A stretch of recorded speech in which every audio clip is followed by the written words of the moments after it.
Hello friends, welcome to YouTube channel home grown learning classes. आइए हम बात करते हैं आज और जो वीडियो था उसका नेक्स्ट पहले वाला वीडियो था उसका नेक्स्ट पार्ट आज हम पढ़ेंगे एमिटर बेस्ड सर्किट। ठीक है, हम लोग ट्रांजिस्टर बायसिंग के बारे में पढ़ रहे थे, उसमें एमिटर बेस्ड सर्किट का मैंने टीचर लॉन्च किया था। उसी का फुल डिटेल आज पढ़ेंगे और आज कोशिश करेंगे कि इस चैप्टर को ख़त्म करें। ठीक है, हमारे पास एक फिगर बना हुआ है एमिटर बेस्ड सर्किट का। एक ये फिगर है, एक ये फिगर है। They are both the figure are same, लेकिन हम इसमें माइनर सा डिफरेंस ये है, आपको यहाँ एक बैटरी दिख रही है, कनेक्शन बैटरी का, यहाँ पे एक बैटरी का कनेक्शन दिख रहा है जो कि इस फिगर में नहीं है। ठीक है, तो इस टाइप के फिगर जो बैटरी के साथ डिनोट करते हैं उसको बोलते हैं स्कीमेटिक डायग्राम। ठीक है, स्कीमेटिक डायग्राम। और जब इसकी बैटरी को डिलीट कर देते हैं और सिर्फ उसके रेजिस्टेंस को ट्रांजिस्टर के साथ बनाते हैं तो उसको बोलते हैं कंडेंस फॉर्म। ठीक है, इस वाले में बोलते हैं स्कीमेटिक डायग्राम।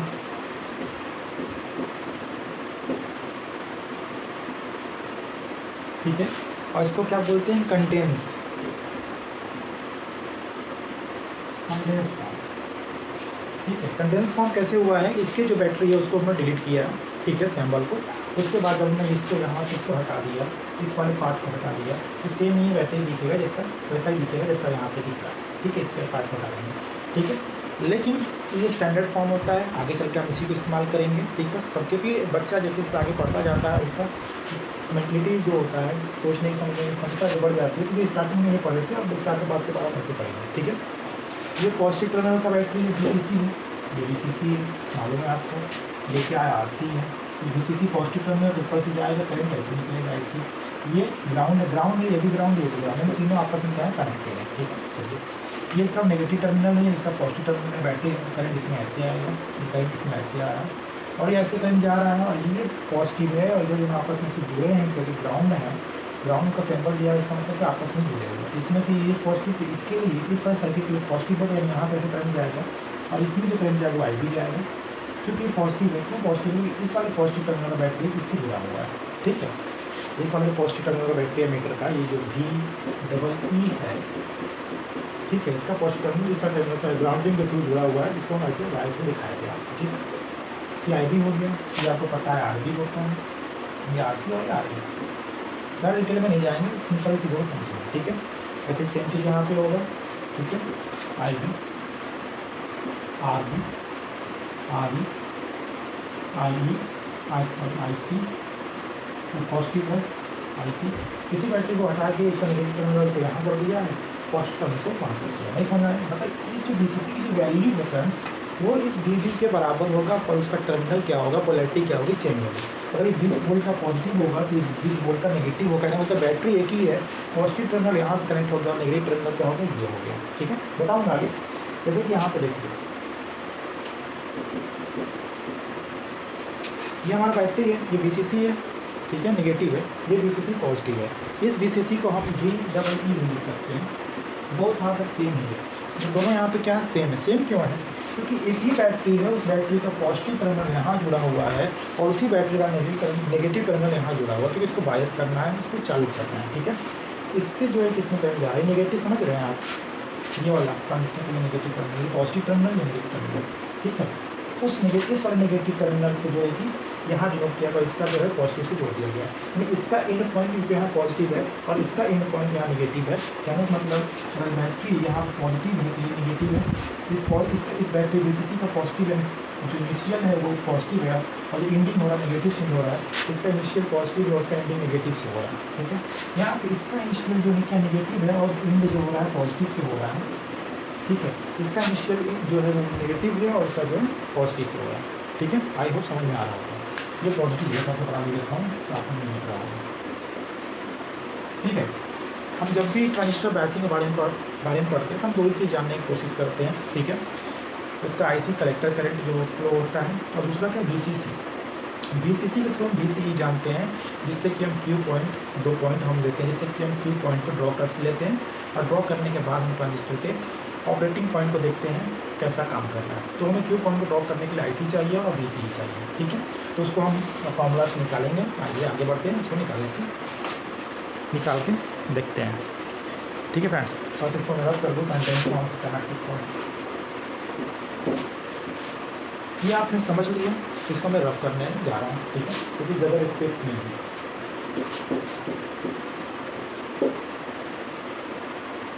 केवीएल केसीएल तो पढ़ाई होगा आपने।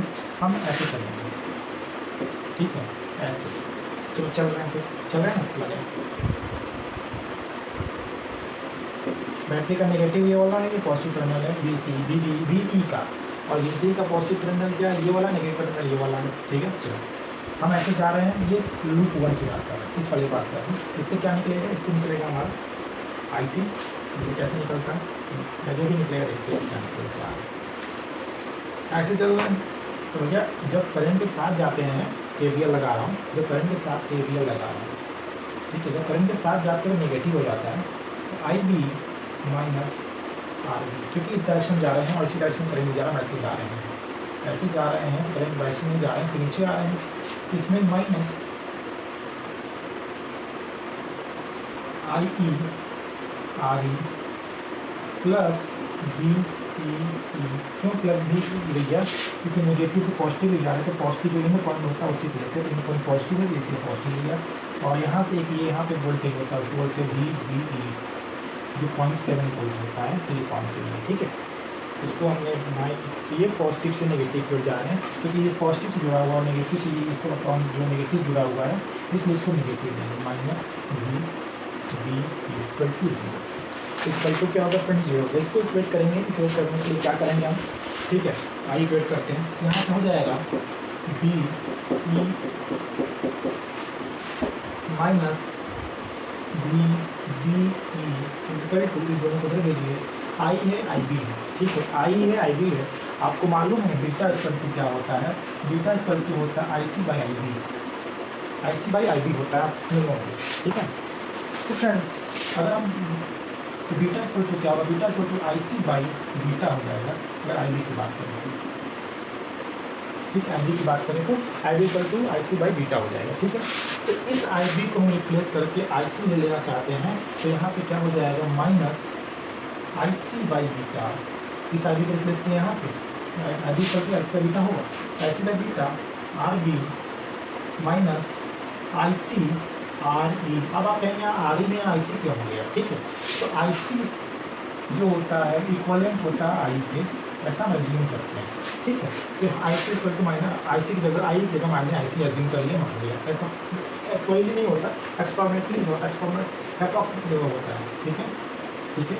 यहाँ पर समझ में आया, equal to VEE minus VB, ठीक है। ये चीज़ आई होप समझ में आया, ठीक है, यहाँ समझ आ जाए, ठीक है। एक पॉइंट यहाँ से इसको कॉमन लेंगे, कॉमन में IC RB by beta minus minus common में प्लस हो जाएगा, RE ये हो गया, इक्वल टू ये पूरा पोर्शन हो गया, ठीक है। फिर आगे बढ़ते हैं, यहाँ से देखेंगे, यहाँ से हम देख रहे हैं क्या देख रहे हैं, IC माइनस में RB by beta plus RE minus क्या होगा, उधर जाएगा ना, प्लस हो जाएगा, इस सबको उठा के इधर भेज दिया ना, इस सबको उठा के इधर भेज दिया, माइनस में प्लस हो जाएगा, माइनस में प्लस हो जाएगा, ये भी प्लस हो, ये भी प्लस हो, ये भी प्लस, ये भी प्लस हो गया, इक्वल टू माइनस VB, ठीक है। तो अब इसको IC निकाला, तो IC इक्वल टू क्या हो जाएगा, VEE माइनस VBE अपॉन में RB अपॉन में बीटा प्लस RE, ठीक है। एक चीज़ याद रखिएगा, RE की वैल्यू ज़्यादा होती है RB के कंपेरिजन में, ऐसा आपको लगता होगा, लेकिन RB की वैल्यू एक्चुअल में जो होता है RE से ज़्यादा होता है, ठीक है। लेकिन जब उसमें बीटा डिवाइड दे रहा है तो इसकी वैल्यू इसके इक्वलेंट, इस होल की वैल्यू इसके इक्वलेंट कम हो जाती है, कंपेयर करते हैं, इसकी वैल्यू काफ़ी कम हो जाती है इसकी कंपेरिजन में, इसको इस पोर्शन को नेगलेक्ट कर देते हैं, ठीक है।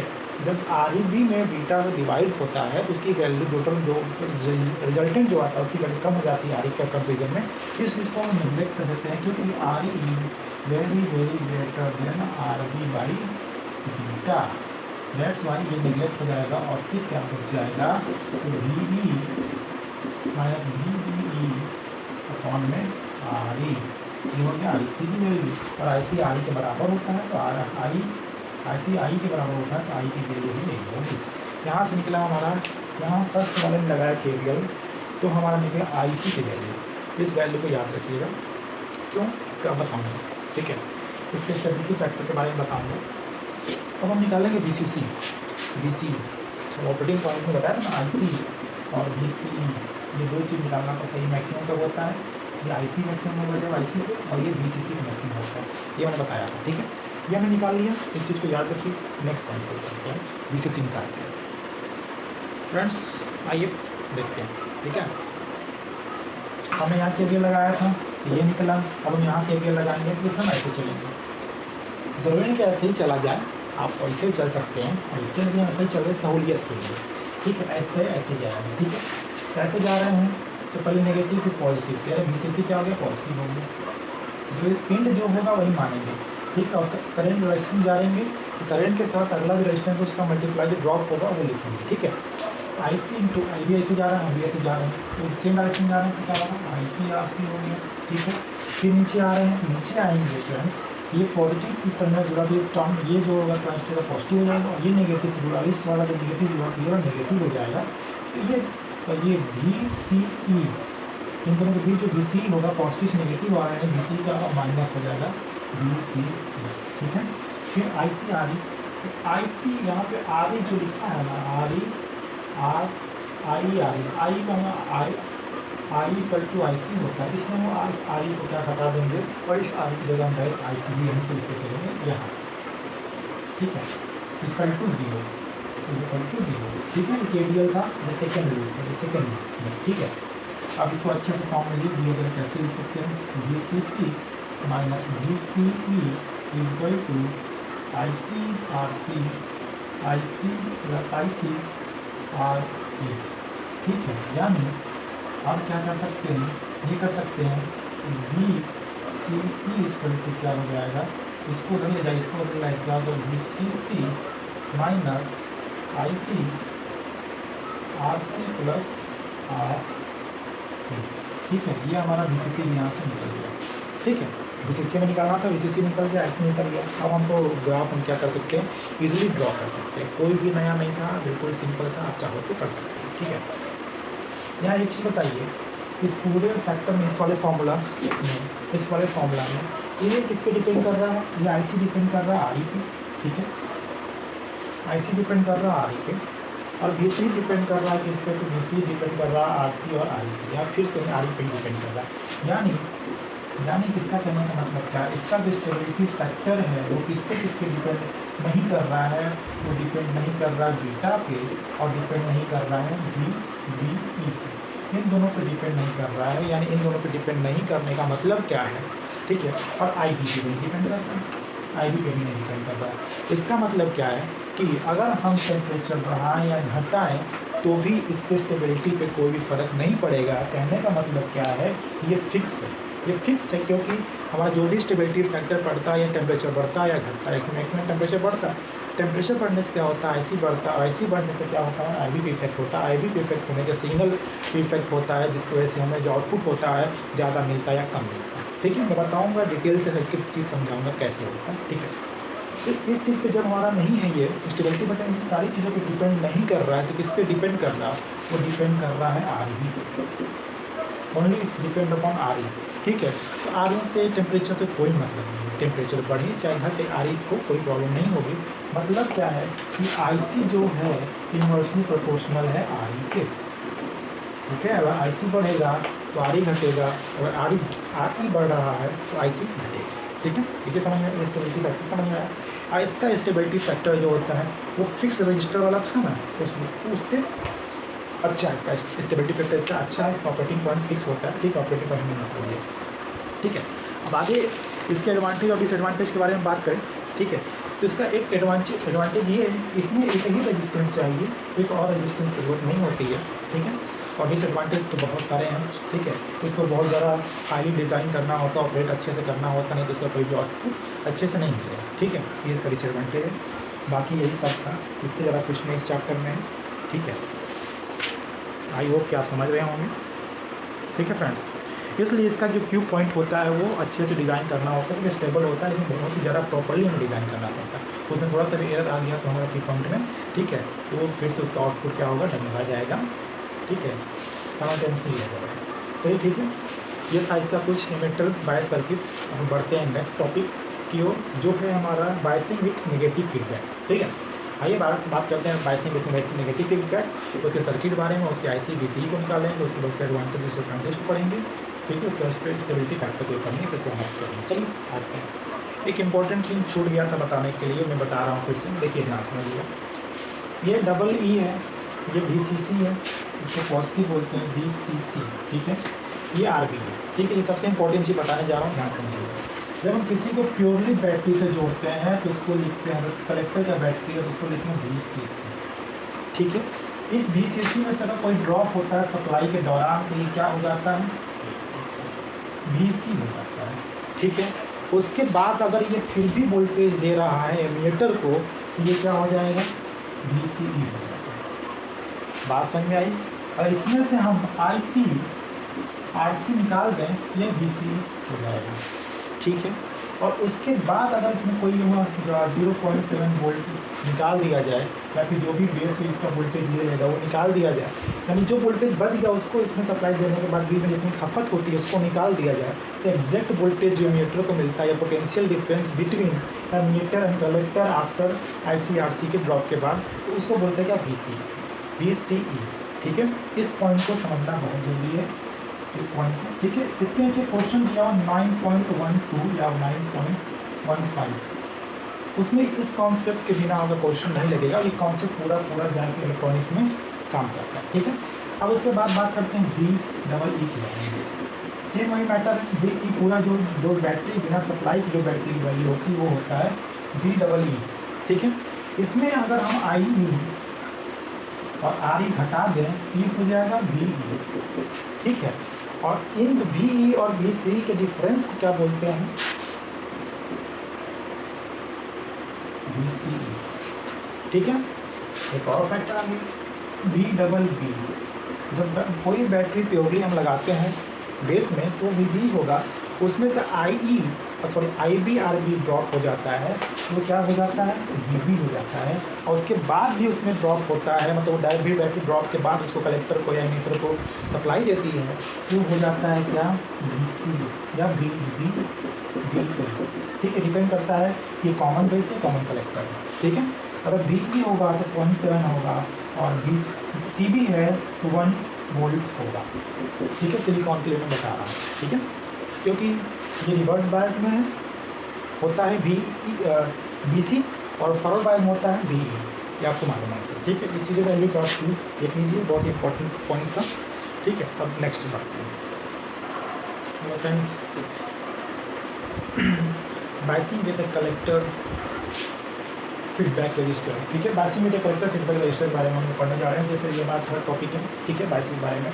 इसमें नेगेटिव फीडबैक क्या होता है, कैसे हम काम करते हैं उसके बारे में बात करेंगे। आपने जनरेटर पढ़ा था, जनरेटर में पढ़ा था आपने, जनरेटर में या फिर किसी भी जनरेटर में रेसिडुअल मैग्नेटिज्म, जो सेल्फ मैग्नेटाइज होता है, जो सेल्फ स्टार्टिंग जनरेटर होता है, उसमें क्या होता है, उसमें रेसिडुअल मैग्नेटिज्म की वजह से क्या होता है, कुछ मैग्नेट बचा रह जाता है, और फिर से जनरेटर स्टार्ट करता है तो उसी के जो भी जनरेटर स्टार्ट करता है, जो करंट प्रोड्यूस करता है, उसी में से थोड़ा बहुत करंट को क्या करते हैं कि उसके मैग्नेट में हम जोड़ देते हैं। जोड़ने के बाद मैग्नेट क्या, फिर रेसिडुअल में कुछ प्रॉपर्टी रहती है, फिर उस मैग्नेट से बिहेव करता है और एज अ पोल को काम करता है, जिससे कि हमारे जनरेटर में पोल जनरेट होता है और ज़्यादा वो एफिशिएंटली वो जनरेटर इमिट करता है एनर्जी, ठीक है फ्रेंड। उसी तरह से यहाँ पे एक फीडबैक के बारे में बात किया, फीडबैक से डरना नहीं, फीडबैक बहुत आसान चीज़ होता है, ठीक है। बस टर्म अलग है इसलिए ऐसा लोग कहते हैं, ठीक है। यहाँ देखिए, पहले इस वाले लाइन को हम यहाँ से कट करते हैं, ठीक है।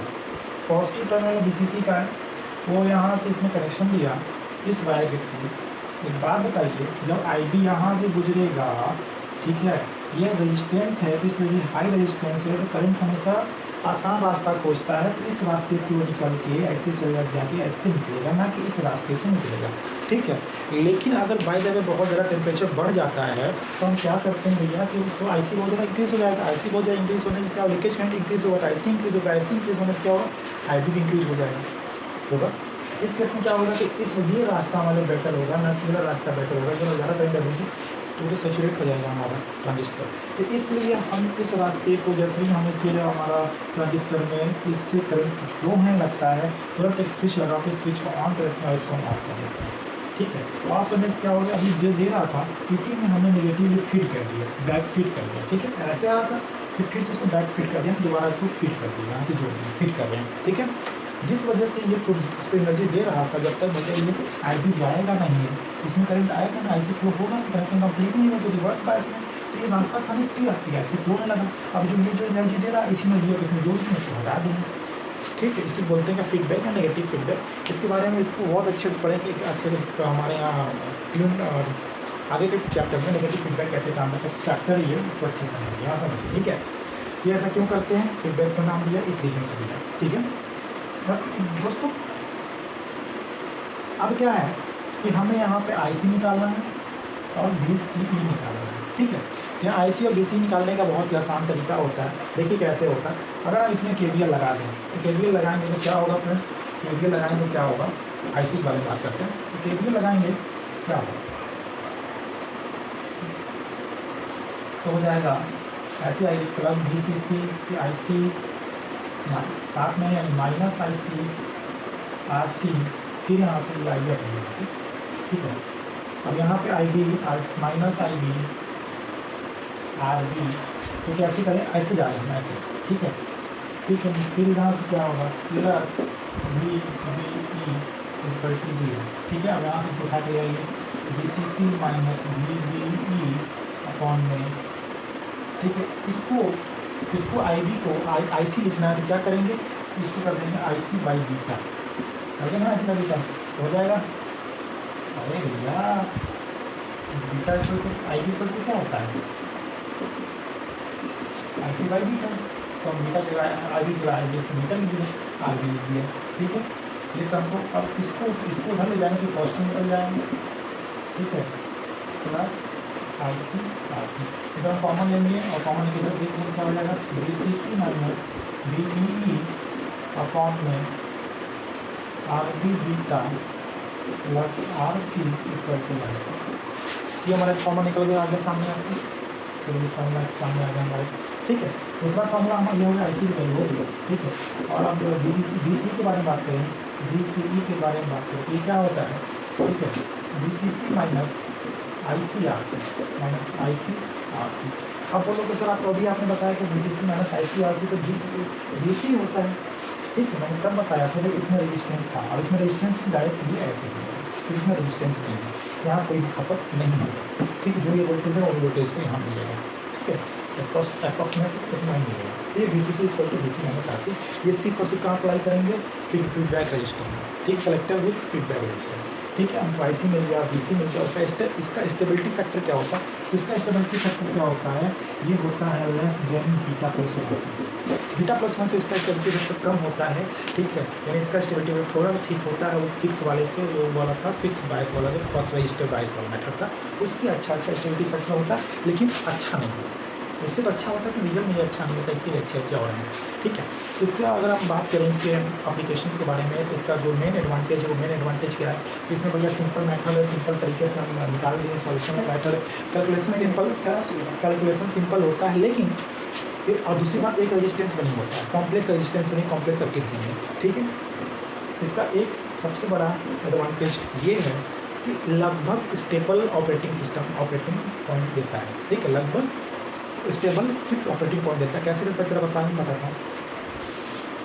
करंट हल्का सा टेम्परेचर बढ़ गया, लीकेज करंट फ्लो होने लगा, लीकेज करंट होने की वजह से IC में कलेक्टर टोटल करंट बढ़ गया। टोटल करंट बढ़ने की वजह से क्या होगा फ्रेंड्स, ये RC लगा हुआ, RC में ड्रॉप ज़्यादा होगा, RC में ड्रॉप ज़्यादा होने से क्या होगा, IB कम मिलेगा, IB कम मिलने से क्या होगा, उसको फिर से IB जब कम है फिर IC कंट्रोल हो जाएगा, IB जो कम हो जाएगा अपने आप IC भी कम हो जाएगा, यानी टेम्परेचर बढ़ने से भी इस पर उतना इफेक्ट नहीं होगा, लगभग ये स्टेबल होता है। ठीक है, लेकिन कुछ ना कुछ वेरिएशन करता ही। आगे इसके डिसएडवांटेज में समझते हैं। डिसएडवांटेज में अगर बात करें, इसका डिसएडवांटेज में सबसे बड़ा डिसएडवांटेज इसका ये है कि इसका स्टेबिलिटी फैक्टर जो है काफ़ी हाई है।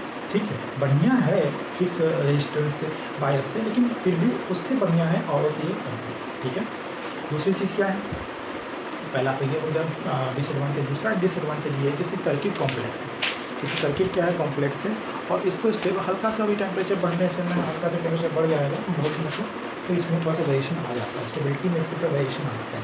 ठीक है, हल्का फुल्का ठीक है, थोड़ा ज़्यादा वोल्टेज और टेम्परेचर बढ़ गया तो वेरिएशन ज़्यादा आ जाएगा। ठीक है, तो आउटपुट में वेरिएशन ज़्यादा आ जाएगा, इसलिए इसको हम नहीं यूज़ करते हैं या रेयरली यूज़ करते हैं, अब नहीं करते हैं। अब इससे बढ़िया हम यूज़ करते हैं क्या कहते हैं, वोल्टेज डिवाइडर मेथड। ठीक है, वोल्टेज डिवाइडर बायस मेथड। ठीक है, तो ये हमारा था biasing with collector feedback register. Feedback से डरना नहीं है, फीडबैक बस डराने से डर आप डर कर उसके वर्ड बनाओ क्वेश्चन, उसको समझेंगे अच्छे से इस चैप्टर में। इसको बस नाम से यहाँ तक समझ आइए, यहाँ पर समझ आया। और आइए टॉपिक को हम नेक्स्ट टॉपिक पे पढ़ते हैं, स्पीड से चलेंगे तो भी हम जाके आगे पढ़ पाएंगे। ठीक है, आइए नेक्स्ट टॉपिक में पढ़ते हैं, वोल्टेज डिवाइडर बायस मेथड पढ़ते हैं। Hello friends, voltage divider bias method. ठीक है, वोल्टेज डिवाइडर बायस मेथड आप देख रहे हैं, इसमें 3 तरह का फिगर दिख रहा है आपको, फिगर नंबर 1, फिगर नंबर 2 और फिगर नंबर 3। ठीक है, आप देख लीजिए, figure number 1, figure number 2, figure number 3, तीनों फिगर सेम है, अलग अलग एक्सप्लेन किया गया है ताकि आप बेहतर ढंग से समझ पाएँ। ठीक है, बुक में ये वाला है, इसको मैंने ऐसे बनाया तो ऐसे बनाया आपके समझने के लिए। ठीक है, कैसे आइए, ये VCC है भैया बुक वाला, पॉजिटिव है। ठीक है, चलो ठीक है, पॉजिटिव है तो रहने दो, क्या करना है एक्चुअली इसमें मैंने इसे जोड़ा नहीं, तब हो गया बुक वाला। ठीक है, एक नंबर फिगर बात करें तो पॉजिटिव टर्मिनल VCC, ये पॉजिटिव टर्मिनल VCC जो बैटरी है उसका पॉजिटिव टर्मिनल यहाँ, नेगेटिव टर्मिनल यहाँ, इसको डिनोट करने की जरूरत नहीं होती, अंडरस्टूड। ठीक है, इसके पॉजिटिव टर्मिनल को हमने इस वाले से जोड़ दिया और इस वाले से जोड़ दिया। ठीक है, तो इसको जितना वोल्टेज इसको मिल रहा है उतना ही वोल्टेज इसको मिल रहा है, इसी का ये वोल्टेज इसको मिल रहा है, पूरा इसको इसलिए मिल रहा होता है स्टार्टिंग में क्योंकि जब तक IB फ्लो नहीं होगा IC फ्लो नहीं होगा, जब तक IB फ्लो नहीं होगा, गेट नहीं खुलेगा, तब तक IC नहीं फ्लो होगा। ठीक है, तो IB के लिए पहले VCC पूरा देगा करंट, तो कुछ रजिस्टर इसी वाला करंट I1 करंट इसमें से आएगा और IB को जाएगा, उसके बाद यहाँ I1 करंट आ रहा है। बात सोच रहे होंगे कि जब सर्वर ये करंट यहाँ से I1 आ रहा है तो इसमें जाने के बाद इसमें तो करंट कम हो जाना चाहिए, करंट ज़्यादा क्यों या फॉर्मली करंट क्यों है, तो इसमें बहुत थोड़ा सा करंट जाता है IB में, यानी IB बहुत थोड़ी सी वैल्यू होती है I1 के कंपेरिजन में। तो ये I1 और ये I1 की वैल्यू क्या होती है, नियरली इक्वल होती है, नियरली कांस्टेंट, नियरली सेम होती है। ठीक है, ये I1 और ये वैल्यू सेम इसलिए दोनों की जगह I1 डिनोट किया गया है। इतना में से थोड़ा सा समुद्र में से थोड़ा सा निकाल लेंगे 2 लोटा पानी तो भी इसमें कोई फर्क नहीं पड़ेगा, वही यहाँ पे एग्जाम्पल है। ठीक है, इसकी वैल्यू में थोड़ा सा निकाल लेंगे, इसकी वैल्यू को कोई फर्क नहीं पड़ेगा, इसलिए यहाँ पे नियरली कांस्टेंट है। ठीक है, इस फिगर को ये IC है, करंट फ्लो हो रहा है, ये RC है, रेजिस्टेंस है, R1 रेजिस्टेंस है, R2 रेजिस्टेंस है, ये दोनों ही रेजिस्टेंस आपस में पैरेलल में जुड़े हुए हैं, जो कि इस VCC के पैरेलल में भी हैं। VCC के पैरेलल में होने का मतलब क्या है कि इसमें I1 करंट जा रहा है, कुछ बार इसमें I2 करंट जा रहा है, इन दोनों करंट अलग अलग जा रहा है, इसका मतलब क्या है, वो पैरेलल में है VCC। ठीक है, और ये वोल्टेज डिवाइड हो रहा है, कुछ वोल्टेज यहाँ मिल रहा है, कुछ वोल्टेज यहाँ मिल रहा है, तो करंट अलग अलग जा रहा है, तो करंट अलग अलग जाने से मतलब है वोल्टेज अलग अलग मिलेगा।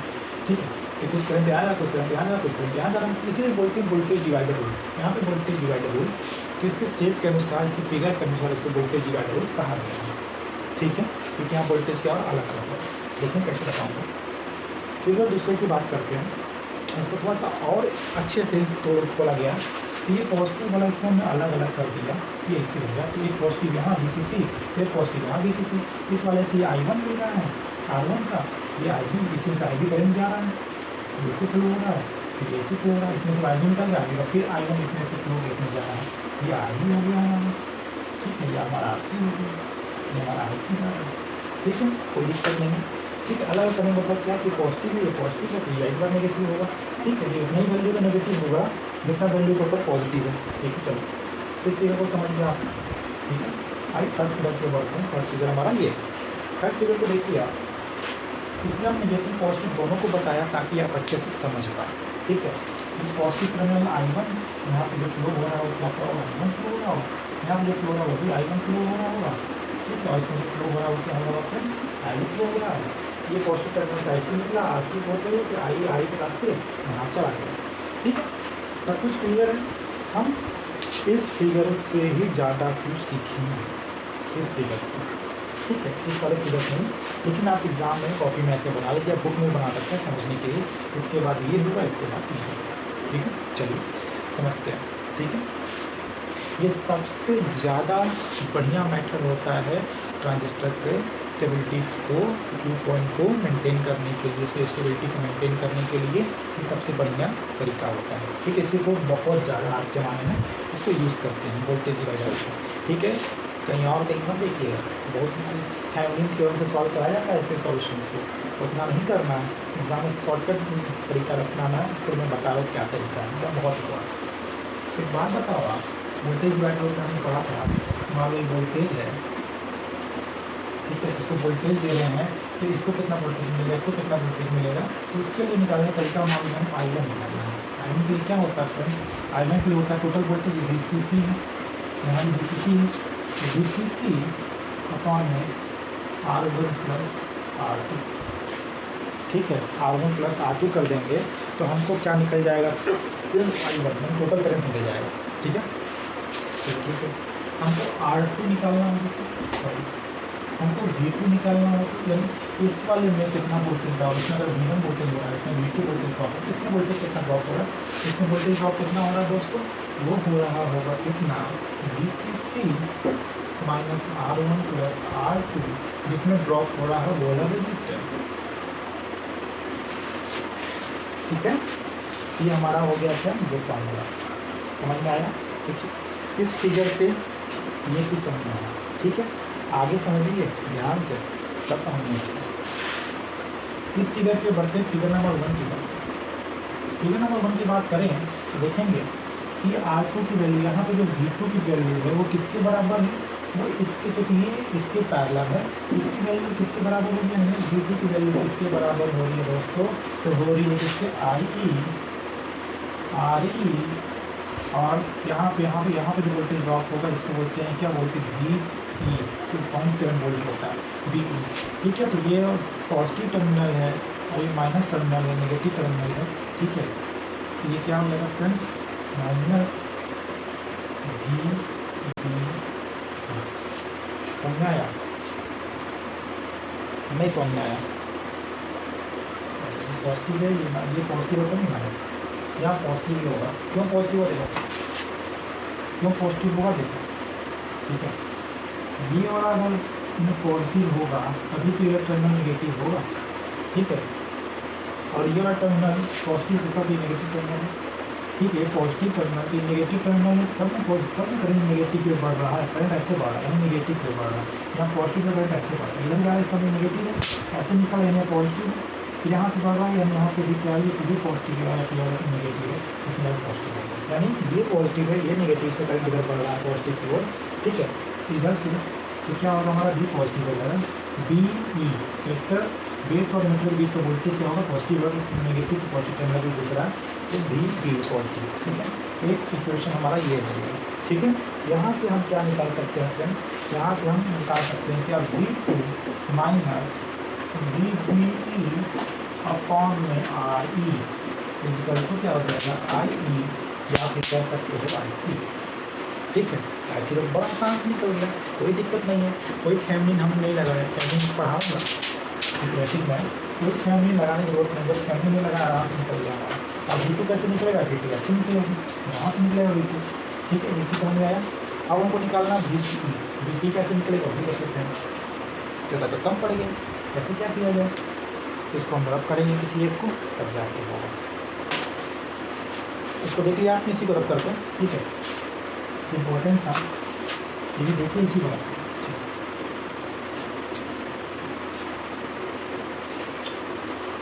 अब हमको निकालना है VCE, ठीक है। VCE निकालने के लिए इस फिगर को मत देखिए, इस फिगर को मत देखिए, कंफ्यूजिंग होगा। इस फिगर को देखिए, फिगर नंबर 3, एक्चुअली हम 1 से 3 बनाए हैं, लेकिन इसमें थोड़ा सा कंफ्यूजिंग होगा, देखने में खोजने में दिक्कत होगी, लेकिन फिर भी हम ढूंढ के दिखाएंगे। पहले इसमें बात करते हैं, इसमें ऐसे चलेंगे, ठीक है। सेकेंड वाले लूप में KVL लगाते हैं और उसके बाद वैल्यू फाइंड आउट करते हैं।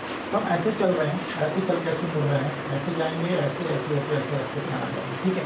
पहले ऊपर ऐसे जा रहे हैं, नेगेटिव से पॉजिटिव में, पॉजिटिव यानी ये VCC क्या हो गया, VCC क्या हो गया फ्रेंड्स, पॉजिटिव हो गया, ठीक है। फिर माइनस, क्योंकि उसी करंट डायरेक्शन में बढ़ रहा है, माइनस RC, फिर से इधर से इधर नीचे आ रहे हैं, माइनस ये कलेक्टर का पॉजिटिव टर्मिनल है और ये करंट का नेगेटिव टर्मिनल है, ठीक है।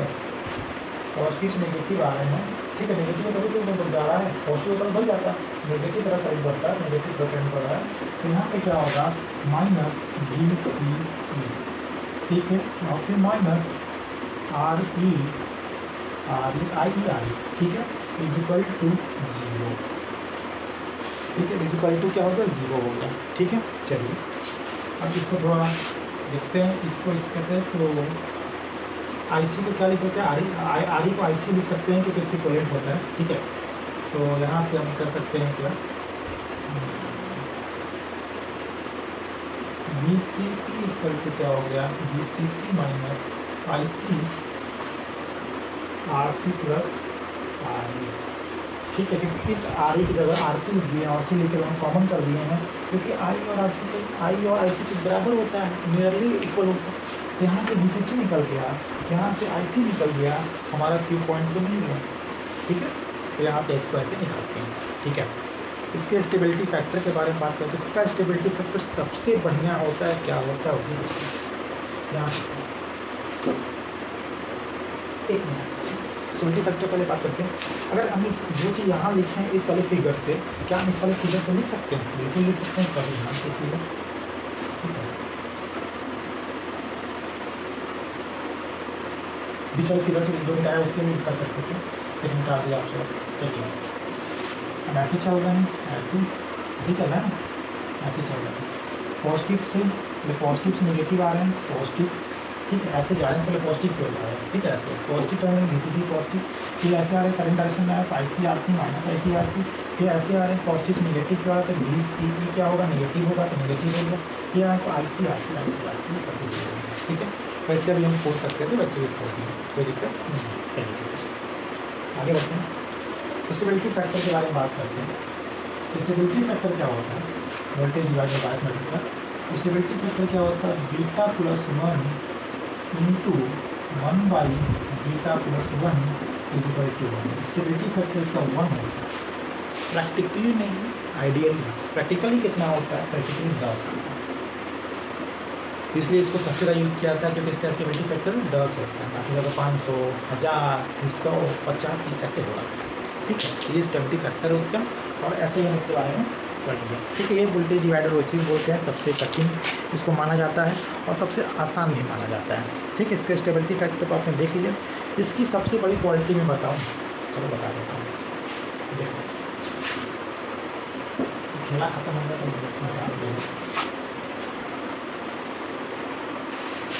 इसकी सबसे बड़ी इस पर जो होता है स्टेबिलिटी फैक्टर में बता दूँगा।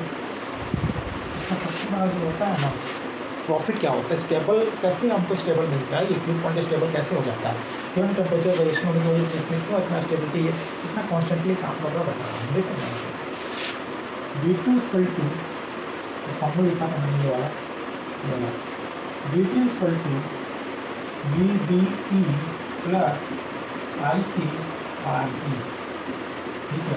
ICRE नहीं RE की जगह IC लिखते हैं, ठीक है। I की जगह IC लिखें तो दिक्कत नहीं है, ठीक है। इसकी जगह में लिखा IC, तो बात होता है ये कॉन्स्टेंट होता है, कॉन्स्टेंट के बराबर होता है, ठीक है। इसकी वैल्यू घटेगी बढ़ेगी नहीं, अगर कुछ IC बढ़ता घटता है तो कैसे, ये देखते हैं। मान लो टेम्परेचर बढ़ गया, टेम्परेचर बढ़ गया भैया, टेम्परेचर बढ़ने से IC बढ़ेगा क्योंकि इसमें लीकेज करंट बढ़ेगा, लीकेज करंट IC से बढ़ाएगा। IC करंट बढ़ने से क्या होगा कि IC करंट बढ़ेगा, आपको पता है IC बढ़ेगा तो IC और RE का इन्वर्सली प्रोपोर्शनल होता है, ठीक है। जब IC बढ़ेगा ये कांस्टेंट है तो गैस का भी घटेगा, ठीक है। ये क्यों DC क्यों वोल्टेज बेस मीटर क्यों घटेगा, IC बढ़ने से RC में ड्रॉप ज़्यादा होगा। IC में ड्रॉप ज़्यादा होने से क्या होगा फ्रेंड्स, IC में ड्रॉप ज़्यादा होने से क्या होगा कि IB की वैल्यू कम हो जाएगी, और IB वैल्यू कम होने से क्या होगा VBE भी क्या होगा, कम हो जाएगा, ठीक है। अगर टेम्परेचर बढ़ता है इसलिए जितना बढ़ेगा ना उतना ही घटा देता है, ठीक, जितना ऐसे बढ़ता है उतना ही वीडिया घट जाता है। वीडिया घटने से क्या होता है, वी2 जो वैल्यू होती है वो कम हो जाती है, कंप्रेस हो जाती है। इस वजह से क्या होता है, आउटपुट कैरेक्टरिस्टिक में कोई चेंजेस नहीं होता, कोई वेरिएशन देखने को नहीं मिलता है। इसका एक बहुत थोड़ा सा ये है एडवांटेज है कि स्टेबल ऑपरेटिंग पॉइंट मिलता है, ठीक है। लेकिन इसका डिसएडवांटेज, इसका एक बहुत बड़ा क्या ध्यान तो वो डिसएडवांटेज ये है, इसको बहुत ही ज़्यादा अच्छे से प्रॉपर्ली डिज़ाइन करना होता है, ठीक है। बारीकी से इसको देखना होता है, जिसमें कोई कमी आएगा, ठीक है। वो क्या क्या टेक्निक हैं जिससे कि हम बेहतर ट्रांजिस्टर बना पाएँ, जिसका स्टेबिलिटी फैक्टर बढ़िया हो, तो उसके लिए इंजीनियर्स क्या क्या करते हैं वो मैं बताता हूँ। चलिए आगे इसके बारे में बात करते हैं, ठीक है। Design of a transistor biasing circuit, ठीक है। इस टॉपिक को हटा दिया जाए। चलिए,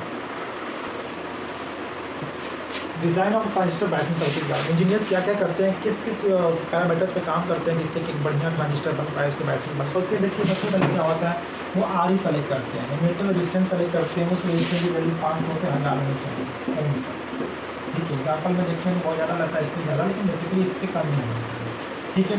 दूसरी बात, मान लो 2.1 आई सी की जो वैल्यू है, वो आई सी की वैल्यू क्या होगी फ्रेंड्स, वो आई सी की वैल्यू वो होती है, वो आई सी की वैल्यू नॉर्मली तो 1 मिली एम्पियर लेते हैं, लेकिन अगर मान लीजिए कि हमको जो हमारा सिग्नल है 3 मिली एम्पियर का है, तो हम इसको 3 नहीं लेंगे, हम इसको 1 ज़्यादा 0.5 ज़्यादा बढ़ा के लेते हैं और 3.5 मिली एम्पियर होगा। कहने का मतलब क्या है कि बेसिकली हम 1 मिली एम्पियर का ही आईसी लेते हैं, लेकिन अगर हम देखते हैं कि हमको किस लिए इसको इस्तेमाल करना, हाई सिग्नल ज़्यादा स्ट्रॉन्ग सिग्नल, पावर सिग्नल भी इसको इस्तेमाल करना होगा, इसको ये जो होगा सिग्नल हमारा, ठीक है, उसकी वैल्यू से हमेशा 0.5 वैल्यू ज़्यादा होनी चाहिए हमारे आईसी की, नहीं तो वो कहीं कट ऑफ हो जाएगा, कहीं सेचुरेट हो जाएगा, ठीक है, ठीक है। इसकी वजह से ज़्यादा क्यों ज़्यादा होता है, मान लो ये हमारा 0.5 है, ठीक है, और ये हमारा 3.5 है।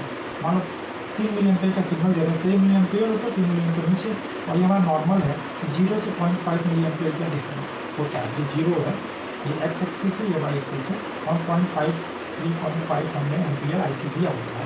अगर हम इसी करंट सिग्नल देते हैं 3 मिली एम्पियर का, तो इसको 3 मिली एम्पियर, और जब निगेटिव में जाएगा तो 3 मिली एम्पियर वो नीचे नहीं जाना चाहिए, इस तरह नीचे जाएगा तो कट ऑफ हो जाएगा, क्लिप ऑफ हो जाएगा, खत्म हो जाएगा, ठीक है, और डिसकंटिन्यू हो जाएगा वहाँ पे सिग्नल, ठीक है।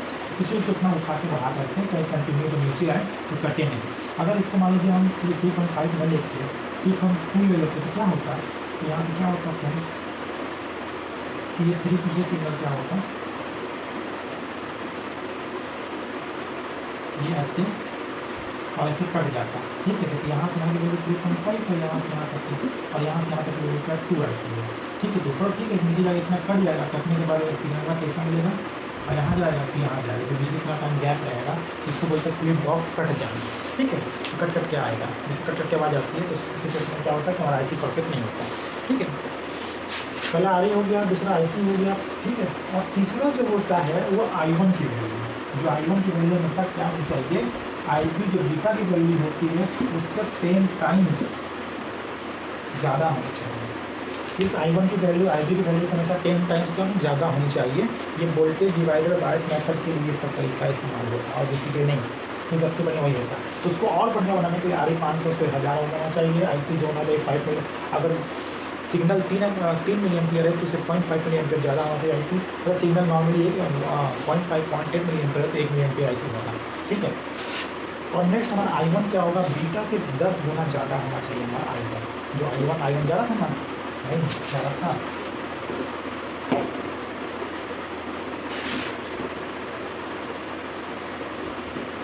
ये IB जा रहा था, ये R1 था, ये R2 था, यहाँ I1 था, यहाँ I1 था, ठीक है। वैल्यू इससे क्या है 10 गुना ज़्यादा होना चाहिए, तब जाके बेहतर काम करेगा, ठीक है। आइए नेक्स्ट टॉपिक पे बढ़ते हैं, ठीक है फ्रेंड्स। आइए देखिए mid point biasing. Mid point biasing क्या होता है, मिड पॉइंट बायसिंग क्या होता है, जब भी हम कोई भी ट्रांजिस्टर को ऑपरेट करते हैं, सिग्नल को देखते हैं तो उसके मिड पॉइंट पे ही देखते हैं। मिड पॉइंट से ऊपर होगा उससे कट सेचुरेट हो जाएगा, और मिड पॉइंट नीचे और कट ऑफ हो जाएगा, क्लिप ऑफ हो जाएगा।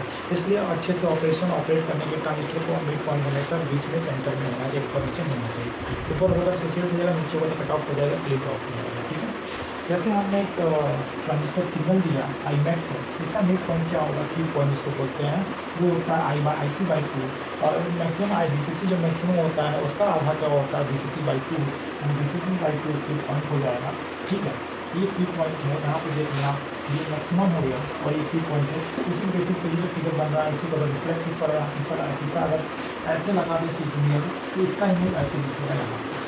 ठीक है, तो ये मिरर काम कर रहा है, ये मिरर काम कर रहा है और यहाँ पर ऐसे इमेज हो रहा है। ठीक है, ऐसा क्यों हो पा रहा है, क्योंकि की पॉइंट एक अच्छे जगह पे सेंटर पॉइंट पे, इसलिए और की पॉइंट का सेंटर पॉइंट ऐसे ज़रूरी है क्योंकि ये बेहतर ऑपरेशन के लिए, अच्छे प्रॉपर ट्रांसमिशन के लिए, ऑपरेशन के लिए ट्रांजिस्टर के बहुत ही ज़रूरी है। ठीक है, आइए नेक्स्ट पॉइंट क्यों बढ़ते हैं। नेक्स्ट पॉइंट हमारा क्या है, which of the value of the beta is used. ठीक है, बीटा की कौन सी वैल्यू है, अगर क्वेश्चन आप जो भी कोई सामान मंगाते हो तो उसमें चार्ट में लिखा होता है कि बीटा की मिनिमम वैल्यू ये है, मैक्सिमम वैल्यू ये है।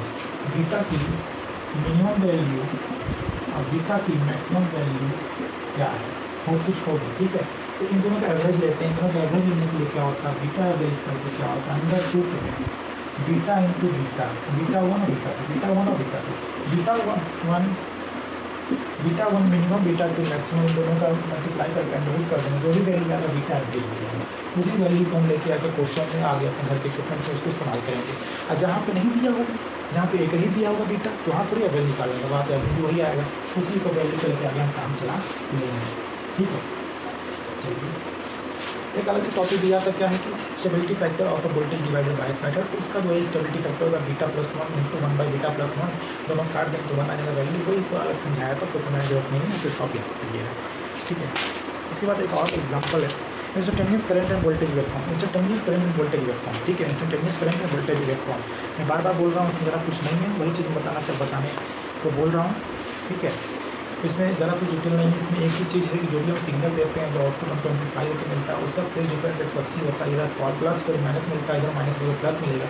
कैसे होता है ये हम पढ़ेंगे इसको नेक्स्ट चैप्टर में। तब तक के लिए बने हमारे साथ, और आपका चैप्टर होता है क्लोज। ठीक है, अभी नेक्स्ट वीडियो जल्दी आएगा, उस नेक्स्ट वीडियो नेक्स्ट चैप्टर आपका क्या होगा फ्रेंड। ठीक है, नेक्स्ट चैप्टर होगा single stage transistor amplifier, single stage transistor amplifier, उसके बाद मल्टी स्टेज ट्रांजिस्टर एम्पलीफायर पढ़ेंगे। अब हम ट्रांजिस्टर का एम्पलीफायर कैसे बनाएंगे, उसका सिंगल स्टेज देखेंगे, फिर उसका मल्टी स्टेज देखेंगे, उसको अगले चैप्टर को आगे बढ़ाएंगे। ठीक है फ्रेंड्स, तब तक के लिए देखते रहिए हमारा YouTube channel from Guru learning classes. Good bye, जय हिंद, जय भारत।